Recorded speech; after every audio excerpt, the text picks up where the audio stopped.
setidaknya saya mewakili ulama zaman ini. Sebetulnya rukso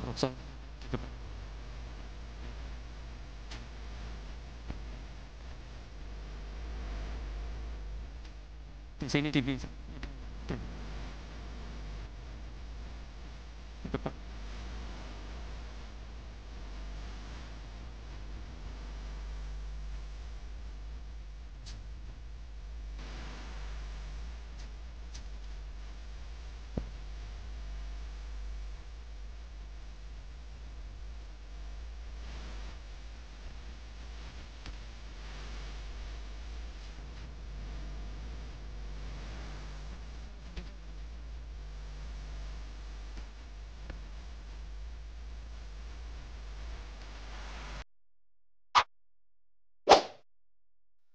Assalamualaikum warahmatullahi wabarakatuh. Jumpa kembali bersama channel kami Adi Reaction Official. Apa kabar teman-teman semua? Semoga teman-teman hingga saat ini masih diberikan perlindungan dan kesehatan ya tentunya oleh Allah Subhanahu wa taala dimanapun kalian berada. Dan terima kasih ya kami ucapkan yang telah subscribe dan masih setia pada channel kami. Semoga kami mampu menampilkan konten-konten yang insya Allah ya dapat bermanfaat untuk umat Islam dan juga bangsa Indonesia yang kita cintai ini. Teman-teman, izinkan ya pada kesempatan kali ini saya ingin membahas ya seorang tokoh yang dikagumi oleh sebagian masyarakat Indonesia ya, karena beliau hafal Al-Quran, beliau sederhana, beliau mengaku orang alim ya teman-teman ya. Tokoh yang saya maksud adalah seorang Gus Baha ya. Beliau dinobatkan sebagai Kiai Haji ya oleh sebagian masyarakat. Namun di Wikipedia pun beliau disematkan sebagai ulama Indonesia ya. Dan beliau pun telah mengakui ya teman-teman ya dirinya sebagai seorang ulama ya. Dalam video yang saya cuplik sedikit ya di awal tadi, beliau mengakui mewakili para ulama ya. Artinya beliau mengakui bahwa dirinya seorang ulama. Ulama itu adalah jamaah ya teman-teman ya dari orang alim ya, orang alim, orang yang soleh, orang yang bertakwa kepada Allah, orang yang menjauhi hal-hal yang sifatnya kemungkaran. Itu seorang Gus Baha ya. Mungkin teman-teman sudah tahu ya bahwa beliau memang telah mengakui dirinya sebagai seorang alim. Sudut pandang beliau mungkin tidak sombong ya, namun sebagian masyarakat kita menilai seharusnya orang alim itu jangan mengaku ya, begitu. Atau seorang ulama pun jangan mengaku dirinya seorang ulama, biarkanlah masyarakat yang menilai figur-figur tersebut teman-teman ya, secara baik dan benar. Namun yang telah saya cuplik ya, saya tampilkan pada video saya sebelumnya, di sini saya terkonsentrasi ya teman-teman ya, pada seorang tokoh juga yang menuai kritik ya, kontroversial bahkan fenomenal. Ya ini seorang tokoh ulama juga menurut saya teman-teman ya, Pak Haji Roma Irama. Nah, kontroversial yang terjadi ketika Gus Baha mengeluarkan kalimat-kalimat yang tidak sesuai oleh sebagian kalangan umat Islam ya, orang seperti itu cenderung merendahkan Pak Haji Roma Irama yang karena profesinya sebagai pedangdut sehingga keulamaan beliau dipertanyakan ya. Sedangkan kalau saya konfirmasi, saya compare lagi ya terhadap video-video sebelumnya, saya cari Pak Haji Roma Irama dalam berdakwah ya, beliau tidak pernah menghina, menyindir pihak-pihak lain ya dalam hal ketika beliau berceramah teman-teman. Disitulah mungkin suatu keunikan atau kehebatan seorang Pak Haji Roma Irama.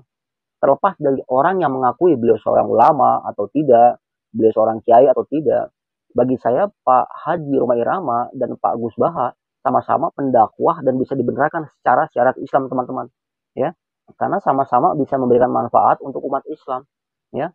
Memang metodologinya berbeda di sini. Kalau saya lihat Pak Gus Baha itu cenderung ya mungkin ya dalam kajiannya formal ya, membahas masalah-masalah fikih muamalah. Namun ya yang saya lihat juga dari durasi konten-konten Gus Baha yang panjang yang diupload ya oleh sebagian masyarakat umat Islam, karena beliau kan tidak punya kanal YouTube resmi ya teman-teman ya, sehingga Gus Baha itu terangkat ya di dunia YouTube, itu di dunia media sosial karena salah satu uploadan dari netizen itu menganggap beliau seorang ulama yang sederhana ya. Karena bagaimanapun juga Pak Gus Baha adalah bagian dari NU ya, NU yang condong tradisionalis di situ teman-teman. Sehingga guru beliau pun memang sudah dimaklumi ya, kepintarannya secara fikih ya.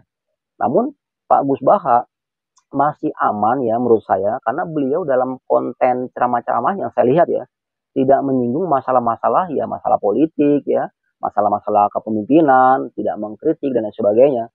Sehingga ulama yang kategori seperti itu bagi saya aman-aman saja teman-teman. Dalam jangka panjang pun masih aman, ya. Kenapa? Karena tidak bersinggungan untuk hal-hal yang sifatnya masih kontroversial. Kita ambil contoh ya, masalah negara Islam ya, masalah Pancasila. Apakah seorang Gus Baha membahas masalah itu dengan detail secara hukum fikih? Kan tidak ada teman-teman ya. Sedangkan Pak Haji Romai Rama telah membahas masalah itu ya dalam beberapa podcastnya sehingga beliau berpotensi ya oleh masyarakat Indonesia ya yang berseberangan. Disitulah keunikan dari seorang Haji Romai Rama, berani melawan arus ya, menentang arus yang tidak sebagian masyarakat berani di situ ya, tanda kutip ya, yang dinobatkan sebagai ulama. Nah, Pak Haji Romai Rama berani ngambil resiko dalam berdakwah karena beliau sadar teman-teman ya, ada amar ma'ruf yang beliau lakukan itu berpotensi ya, berpotensi beresiko terhadap penguasa. Nah, seorang Gus Baha harusnya berani ngambil resiko seperti itu ya, yang dilakukan oleh seorang Pak Haji Romai Rama. Memang di sini banyak ulama-ulama yang cari aman teman-teman ya. Kita ambil contoh ya, yang sangat mungkin masih hangat ya, yang sangat tajam dalam pembahasan masalah nasab. Di situ Pak Haji Romai Rama mengeluarkan statement ya secara syariat itu hakul yakin. Ya, sangat yakin bahwa nasab Balawi tidak tersambung jalurnya ya, nasabnya ke Rasulullah SAW.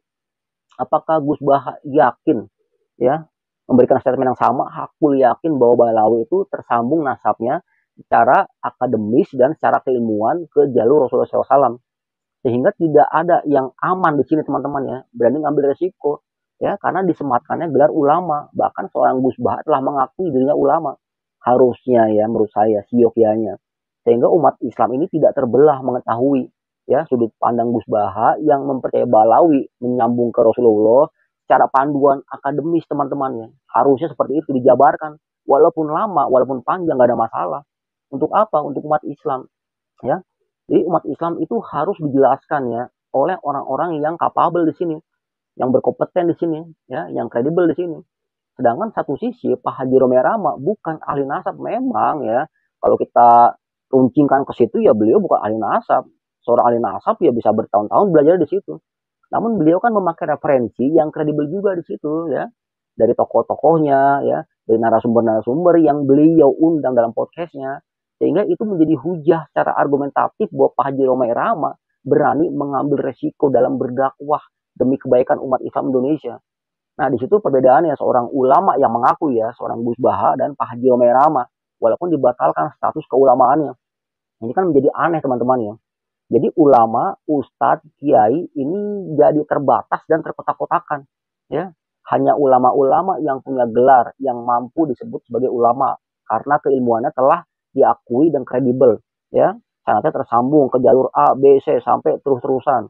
Sehingga Pak Haji Romai Rama yang belajar yang mungkin dari buku walaupun ditulis oleh orang juga ya, berilmu juga, pintar juga dan lain sebagainya, tidak diakui karena tidak punya ijazah secara formal teman-teman ya.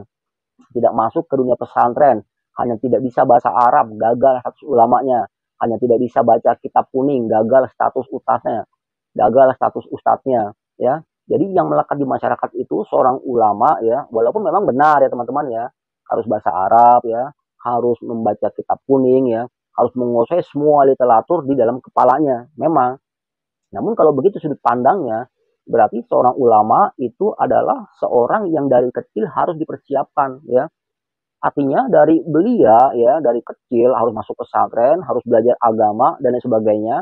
Nanti setelah besar terkonsentrasi memang menjadi kiai atau ulama atau ustadz. Kan seperti itu ya. Namun ketika dari kecil tidak belajar seperti itu, tiba-tiba setelah remaja, apapun profesinya, melakukan dakwah dibatalkan karena tidak punya ijazah yang dianggap ulama sekarang itu harus seperti itu. Ini tidak fair juga teman-teman nih dalam sudut pandang saya. Kenapa? Karena sebagian netizen yang saya baca ya, sampaikanlah walaupun satu ayat itu bisa dijadikan hujah atau argumentasi bahwa siapapun ya, kita bisa melakukan dakwah walaupun terbatas di situ. Minimal siapapun ya yang melakukan konteks kebaikan, apapun yang dikeluarkan yaitu bernilai baik, itu nggak ada masalah.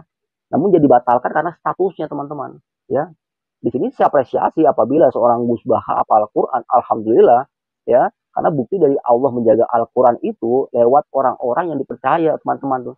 Itu harus ditarikkan, nggak ada masalah teman-teman. Namun bukan berarti seorang yang hafal Quran itu tidak mempunyai dosa, tidak berpotensi dosa. Ini pun hati-hati. Kita harus objektif di sini teman-teman ya. Kita bisa lakukan kritik ya terhadap orang-orang yang pandai agama, khawatir bisa menyimpang juga kan, bisa salah juga kan. Namun kita kritik dengan cara yang baik, nggak ada masalah ya. Jangan ujuk-ujuk kita merasa apabila ada ustadz yang hafal Al-Quran ya, kita nggak boleh mengkritik. Kenapa? Nanti kualat, nanti dosa di situ ya potensinya. Jadi masyarakat Islam ya atau umat Islam tidak berani ya. Sedangkan kemungkinan potensi salah dan dosa itu masih ada selama kita ya tersematkan sebagai namanya manusia. Apapun itu ya gelarnya ya, mau ustadz, ulama, kiai. Dan seorang ulama yang baik, yang benar, yang tawadhu ya, ustadz yang baik, yang benar, itu nggak ada masalah nerima dikritik. Harusnya seperti itu ya. Dan ujuk-ujuk marah, membantah, menyinggung, menyindir, dan lain sebagainya. Ini pun saya sayangkan, andai kata ada yang terjadi ya pada ulama-ulama seperti itu.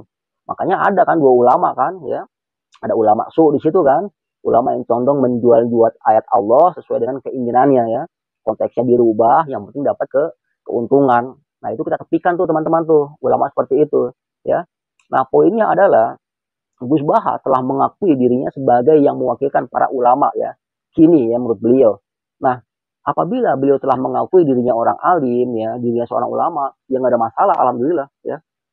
Namun apabila ada yang menyematkan ya seorang Pak Haji Roma Irama sebagai ulama juga, kita pun jangan menghina di situ ya. Kita pun jangan menafikan, jangan menepikan. Masyarakat umat Islam Indonesia berhak menyematkan tokoh idolanya ya, ucapan-ucapan yang keluar dari siapapun juga yang bernilai kebaikan, itu kita harus terima teman-teman tuh. Ya, walaupun tidak mempunyai gelar ustadz, walaupun kental di situ ya, statusnya hanya sebagai musisi. Dalam hal ini adalah Pak Haji Roma Irama. Kan terkenalnya kan musisi ini ya, apa King of Dangdut ya, Raja Dangdut. Sehingga ucapan-ucapan beliau ya, tausiah beliau ya, dalam konteks dunia media sosial sekarang diruntuhkan karena compare dari beberapa video yang tersematkan mungkin secara kualifikasi seorang ulama ya, yang benar-benar katanya, seorang ustadz yang kredibel katanya, seorang kiai yang memang telah menguasai ilmu agama di situ. Nah, Pak Haji Roma Irama terbatalkan seakan-akan teman-teman ya dari status ulama-ulama yang mungkin ada di Indonesia. Ini pun tidak baik menurut saya teman-teman ya, tidak fair juga. Jangan-jangan kita yang kurang pemahaman, jangan-jangan kita yang kurang literasi, atau kita yang terlanjur yang mengkultuskan dari tokoh yang kita suka ya, teman-teman ya. Sehingga kita harus objektif dalam hal ini. Demikian teman-teman ulasan singkat dari saya ya. Semoga ada manfaatnya. Apabila ada kata-kata saya yang kurang berkenan, saya mohon maaf. Jumpa kembali pada channel kami berikutnya.